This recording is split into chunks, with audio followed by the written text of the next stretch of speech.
Capítulo 6. O sangue que brotou dos pés de Jesus. Propósito e juízo. Traspassaram-me as mãos e os pés. Salmos 22, versículo 16. Eu sozinho pisei no lagar, e dos povos ninguém houve comigo. Eu os pisei na minha ira, e os esmaguei no meu furor. E o seu sangue salpicou as minhas vestes, e manchei toda a minha vestidura. Isaías capítulo 63, versículo 3. Contexto. Jesus derramou o sangue que verteu de seus pés quando os soldados o pregaram na cruz. Propósito. Jesus derramou o sangue que verteu de seus pés para que possamos estar no propósito perfeito e para que o juízo divino venha sobre os espíritos malignos que operam nas nações. Aplicação. Quando precisamos colocar nossa vida no propósito perfeito de Deus, quando precisamos crer no desenvolvimento da visão, quando precisamos desalojar espíritos da maldade que operam em diferentes áreas. Benefício: poder firmar nossos passos, também o de algum ente querido, no propósito de Deus. Firmar-nos e crescermos na visão, trazer juízo sobre os espíritos da maldade que se opõem à pregação. Em um dia ensolarado no Mississippi, a pequena e curiosa Manuela percorria o parque segurando na mão da sua avó. Em cada esquina ela parava para ver alguma flor, para brincar com algum cachorro ou para sentir o vento. Então, o céu começou a escurecer e chegou a hora de voltar para casa. Para irmos para casa havia dois caminhos. O primeiro, que era sair do parque pela primeira esquina, o que a avó sempre seguia, e caminhar 2 ruas pela cidade. O segundo, que era atravessar o parque e o caminho que Manuela sempre queria seguir, e perguntou à sua avó: Vovó, por que não vamos para casa atravessando o parque desta vez? É muito mais bonito e colorido, mais do que as ruas que sempre vamos. A avó começou a explicar que era um caminho muito mais demorado e que durante a noite o parque não era tão colorido assim, mas vendo a insistência da menina, aceitou o desafio com a intenção de ensiná-la uma lição valiosa. Enquanto atravessavam o parque, o sol se pôs totalmente, fazendo com que fosse muito difícil ver o caminho. A temperatura baixou e o vento começou a soprar com mais força.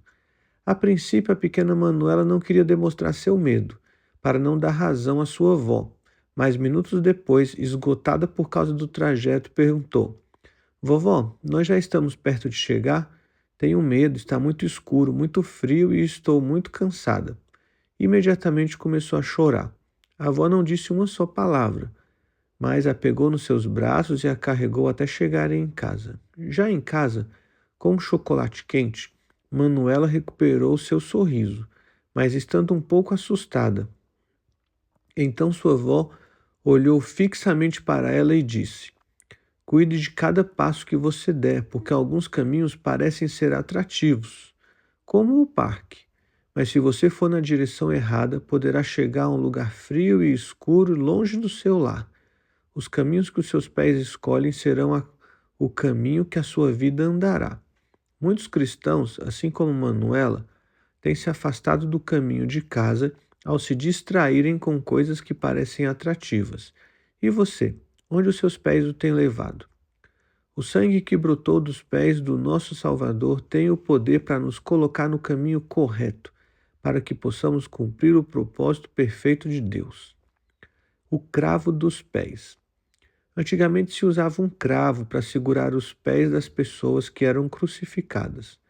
Este cravo geralmente era maior do que aquele que era usado para pregar as mãos, pois tinha que atravessar os 2 pés desde o meio até atravessar todo o calcanhar.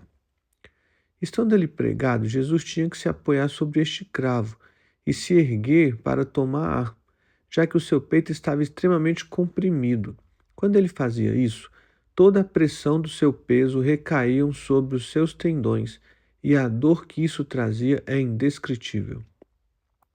Satanás tinha uma fixação especial nos pés do Senhor, pois lembravam muito bem do juízo decretado por Deus no jardim do Éden. Então o Senhor Deus disse à serpente: Porquanto fizeste isso, maldita será tu dentre todos os animais domésticos e dentre todos os animais do campo. Sobre o teu ventre andarás, e pó comerás todos os dias da tua vida. Porém, inimizade entre ti e a mulher, e entre a tua descendência e a sua descendência. Esta te ferirá a cabeça, e tu lhe ferirás o calcanhar.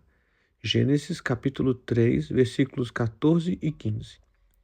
O inimigo sabia muito bem que era Jesus quem iria pisar em sua cabeça e, dessa forma, tentou fixar seus pés na cruz, tentando escapar do juízo que havia sobre ele, mas ignorava totalmente o fato de que o padecimento de Jesus na cruz e o sangue que ele derramou foram a estratégia divina para esmagar todas as suas maquinações de maneira definitiva.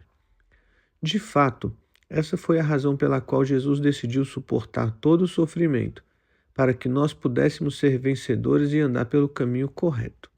O caminho correto. O testemunho a seguir é do pastor Miguel Morales, que faz parte de minha equipe de 12 em Bogotá.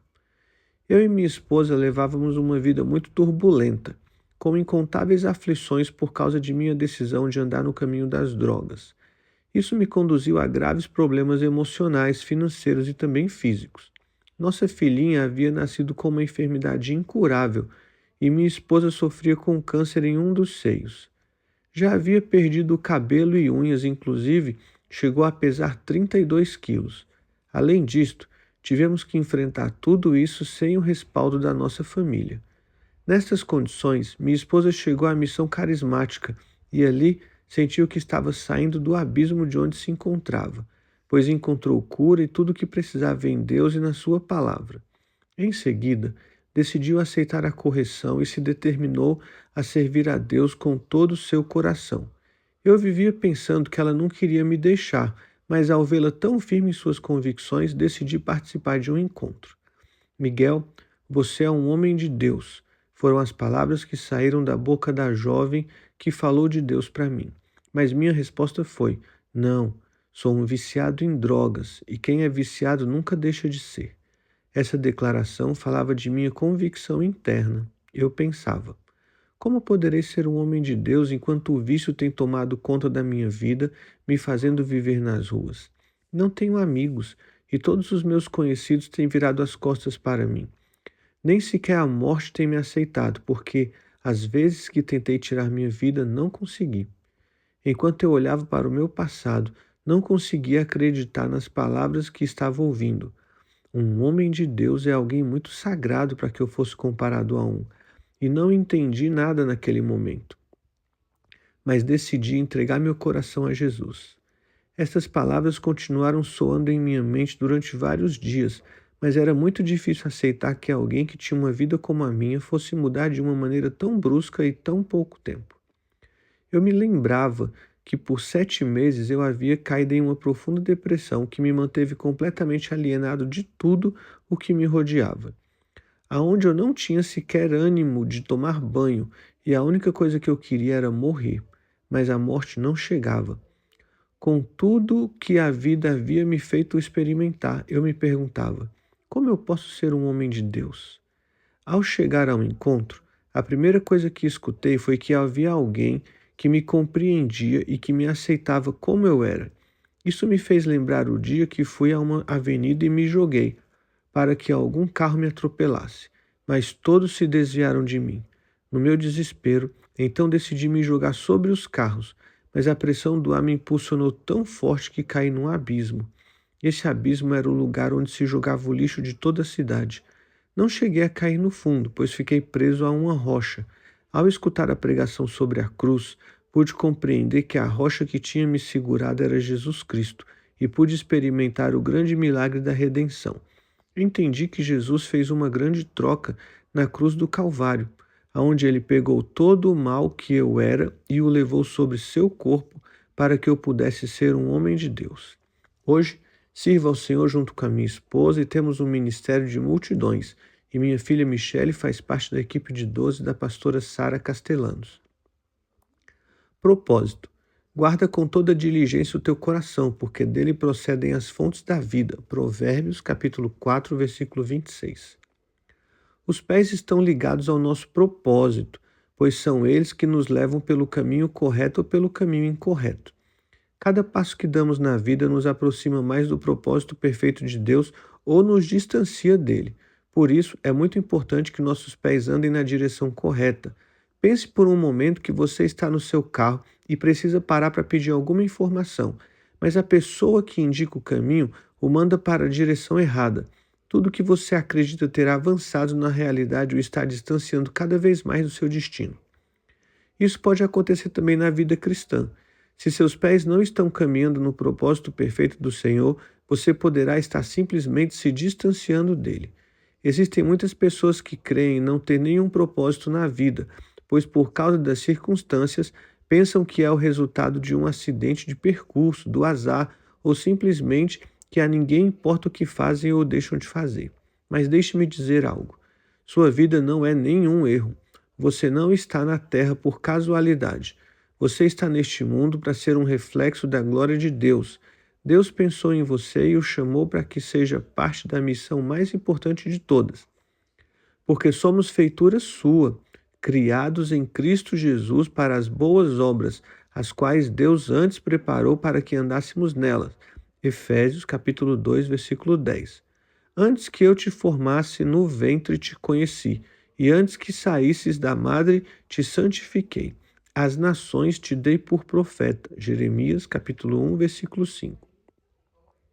A parte mais importante do plano. Desta salvação, inquiriram e indagaram diligentemente os profetas que profetizaram da graça que para vós era destinada, aos quais foi revelado que não para si mesmos, mas para vós, eles ministravam estas coisas que agora vos foram anunciadas por aqueles que, pelo Espírito Santo enviado do céu, vos pregaram o Evangelho, para as quais coisas os anjos bem desejam atentar. 1 Pedro, capítulo 1, versículos 10 e 12. Você consegue compreender a magnitude desta passagem? O apóstolo Pedro está escrevendo a todos os cristãos, nos dizendo que todos os grandes profetas de Deus, inclusive os anjos do céu, desejaram ser parte da missão que Deus confiou a nós, a grande comissão. Que privilégio tão grande!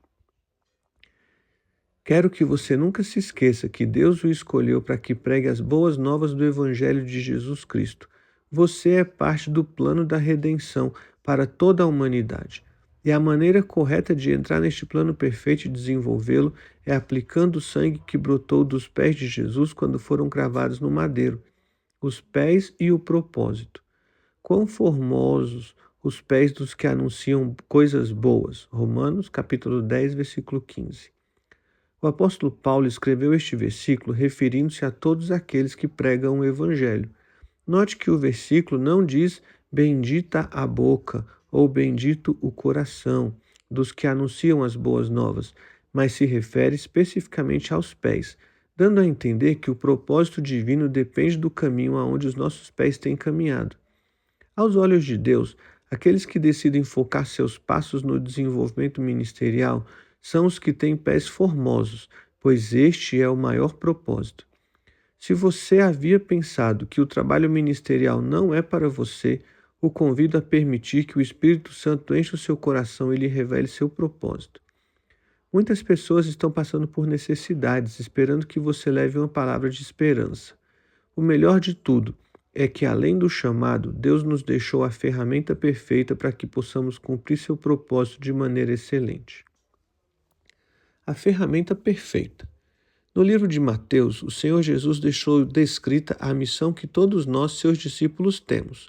Portanto, ide, fazei discípulos de todas as nações, batizando-os em nome do Pai e do Filho e do Espírito Santo, ensinando-os a observar todas as coisas que eu vos tenho mandado. E eis que eu estou convosco todos os dias até a consumação dos séculos. Mateus, capítulo 28, versículos 19 e 20. A missão é muito clara: fazer discípulos. Alguns pensam que somente participar de uma igreja cristã é suficiente, ou se envolver em algumas atividades, como a oração, a ajuda social ou outras. Mas para sermos verdadeiros discípulos de Jesus, necessitamos formar discípulos. Para conseguirmos formar discípulos, o Senhor nos equipou com a ferramenta perfeita, a visão G12. Através da visão do governo dos 12, podemos trabalhar da mesma forma que o Senhor Jesus fez e sonhar em discipular nações inteiras, aprendendo sobre a visão G12, seguindo os passos de Jesus. Jesus não focou seus esforços nas multidões. O contato que tinha com elas era periódico. Um dia estavam com umas pessoas, no dia seguinte com outras, totalmente diferentes. O único grupo que ele esteve sempre, diariamente, foi seus 12 discípulos. Neles, ele investiu seu tempo e com eles compartilhou os tesouros do reino.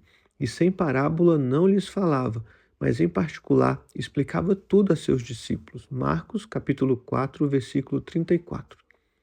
Pedro disse que Cristo nos deu exemplo para que nós sigamos suas pisadas. 1 Pedro, capítulo 2, versículo 21. E Paulo disse: sede meus imitadores, como também eu sou de Cristo. 1 Coríntios, capítulo 11, versículo 1. Equipes de 12. O que é torto não se pode endireitar, o que falta não se pode enumerar. Eclesiastes, capítulo 1, versículo 15. O que é o completo? 12. Pense em um relógio com 11 números. Ele está incompleto. Se não existem 12 números, não se pode contar. Um dia tem 12 horas, Jesus disse. Não são 12 as horas do dia? João, capítulo 11, versículo 9. Se um líder não tem 12 discípulos, está incompleto, e o incompleto não se pode contar. Creio que o maior desafio de cada cristão é formar uma equipe com 12 discípulos, como Jesus fez. Minha recomendação é que possamos focar nas nossas orações para alcançar essa meta. Nosso exemplo como igreja. Ainda que como igreja nós estejamos liderando multidões, o êxito não se deve às nossas habilidades pessoais, senão à unção que Deus nos deu para focarmos nos 12, pois esse tem sido o fundamento do nosso crescimento ministerial. Jesus deixou de lado tudo, sua glória, sua grandeza, sua deidade, para se dedicar a formar 12 discípulos, com os quais passou a maior parte da sua vida ministerial. O resultado foi assombroso. Aqueles 12 foram os que transformaram o mundo quando Jesus foi ao céu. Escada do sucesso: ganhar, consolidar, discipular e enviar.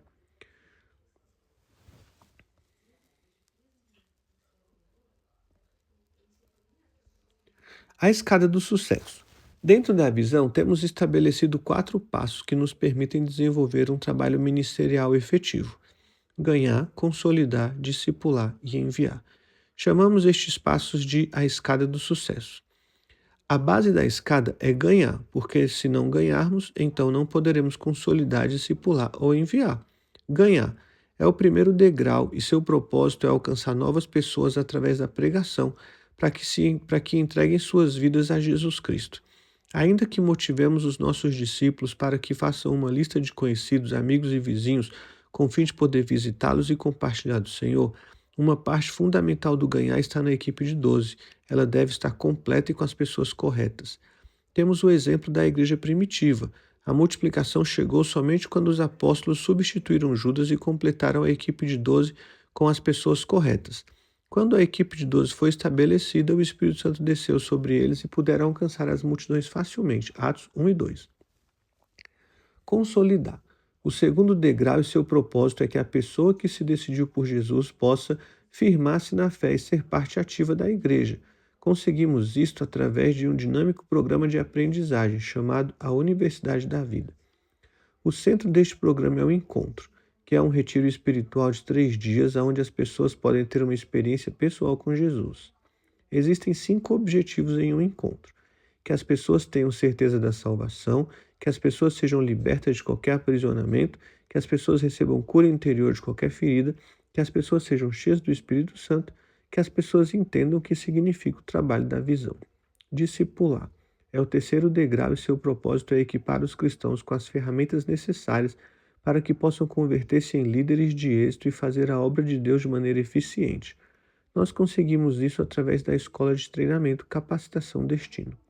Enviar é o quarto degrau da escada e seu propósito é que as pessoas comecem a exercer a liderança. Quando as pessoas forem preparadas completamente, estarão prontas para ir e reproduzir o caráter de Cristo em outros. O sangue do juízo. Eu sozinho pisei no lagar, e dos povos ninguém houve comigo. Eu os pisei na minha ira e os esmaguei no meu furor, e o seu sangue salpicou as minhas vestes e manchei toda a minha vestidura. Isaías, capítulo 63, versículo 3. O sangue que brotou dos pés de Jesus quando foram cravados no madeiro não somente tem o poder para nos colocar no propósito perfeito de Deus e para crescermos no ministério, mas também tem o poder de trazer juízo sobre as forças do inimigo. Lembre-se do texto de Gênesis. Então o Senhor Deus disse à serpente: Porquanto fizeste isso, maldita serás tu dentre todos os animais domésticos e dentre todos os animais do campo. Sobre o teu ventre andarás, e pó comerás todos os dias da tua vida. Porém, inimizade entre ti e a mulher, e entre a tua descendência e a sua descendência, esta te ferirá a cabeça e tu lhe ferirás o calcanhar. Gênesis capítulo 3, versículos 14 e 15.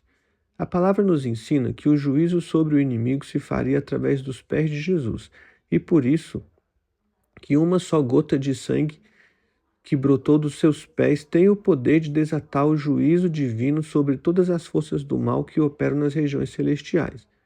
Este sangue é como um sinal da esmagadora derrota que o inimigo sofreu na cruz do Calvário, enfrentando a oposição.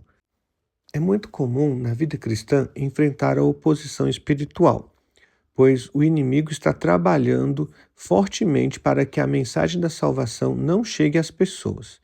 Existe um grupo de pessoas que não sabe como enfrentar essa oposição e por isso muitas vezes, apesar de seu coração ser para o Senhor, não alcançam vitórias no mundo espiritual. Outros são conscientes da oposição, mas não a enfrentam com as armas corretas. Conheço muitos cristãos que pensam que a guerra espiritual é gritar com o inimigo, dizendo qualquer coisa que vem à cabeça. Você realmente acredita que o inimigo vai prestar atenção em alguns gritos sem sentido? Mas é claro que não. Para obter vitória na guerra, terá que usar as armas corretas. Convido você para que, quando estiver fazendo guerra espiritual, ore aplicando este derramamento. Lembre-se que o sangue de Jesus é a bomba atômica de Deus.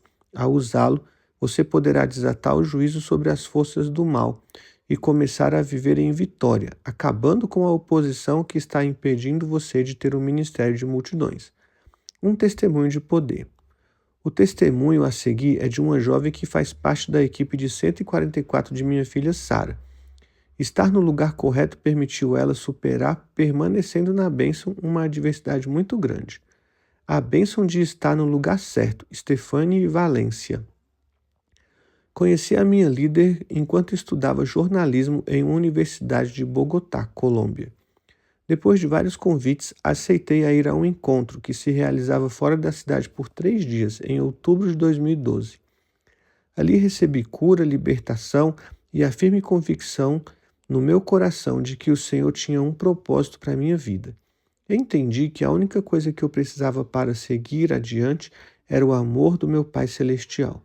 Saí do encontro com esta firme convicção e, ao chegar a Bogotá, falei com a pastora Sara Castellano. Ela me disse que o mais importante depois do encontro era cuidar do que eu havia recebido lá, porque a prova deveria vir, mas que agora tudo iria ser diferente porque conhecia Jesus, minha fortaleza. Exatamente um mês depois, no dia 4 de novembro, meu pai faleceu em um terrível acidente automobilístico. Às vezes pensamos que o encontro traz cura depois de acontecimentos como este, mas no meu caso, pude ver como o encontro foi um escudo de proteção para o momento de maior prova. Entendi que o Senhor havia me levado ao encontro porque sabia que eu enfrentaria uma situação que não conseguiria suportar longe de Deus e que essa situação poderia tirar de mim o propósito de Deus. Pude ver como sua poderosa mão me tirou da prova e cuidou de mim e da minha família. Ter tido um encontro com Jesus protegeu minha vida e guardou meu coração no momento da dificuldade. Dou graças ao Senhor porque me guiou a estar no lugar correto e no momento correto, orando com o sangue de Jesus. Convido você a orar aplicando o poder do sangue que brotou dos pés de Jesus, para que, como Enoque, você possa caminhar todos os dias com Deus. Gênesis capítulo 5, versículo 24. Amado Deus, hoje aplico o poder do sangue que brotou dos pés do meu Senhor Jesus e agradeço porque através deste sangue posso caminhar com o Pai. Como fez Enoque, posso andar pelo caminho correto que é Jesus, que é o único caminho que me conduz ao Pai, e posso relacionar-me com o Espírito Santo, que é o meu guia. Obrigado porque posso caminhar confiante, com a segurança de que nunca mais sairei do seu propósito, em nome de Jesus. Amém.